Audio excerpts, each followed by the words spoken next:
તો દેશભરમાં દશેરાના પર્વ પર શસ્ત્ર પૂજન કરીને ઉજવણી કરાઈ, જેમાં અમરેલી જિલ્લા ગિરાસદાર રાજપૂત સમાજ દ્વારા શસ્ત્ર શાસ્ત્ર અને સ્નેહ મિલનનો સમારોહ યોજાયો હતો।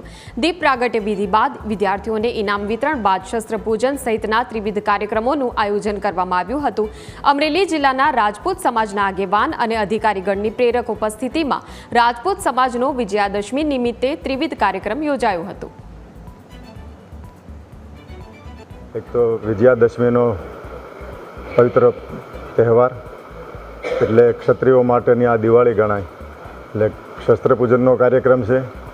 સાથે સાથે વર્ષ દરમિયાન ક્ષત્રિય સમાજના દીકરા દીકરીઓએ શાળા કક્ષાએ, કોલેજ કક્ષાએ અને વિશિષ્ટ કક્ષાએ જે સિદ્ધિ પ્રાપ્ત કરી હોય એમના સન્માન માટેનો કાર્યક્રમ અને સાથે સાથે અમરેલી જિલ્લામાં રહેતા અમારા ગિરાસદાર રાજપૂત સમાજના ભાઈઓ બહેનો માટે સ્નેહ મિલનના કાર્યક્રમનો આજે આ ત્રિવિધ કાર્યક્રમનું અમે વર્ષમાં એક વખત અમરેલી શહેર મુકામે આયોજન કરીએ છીએ।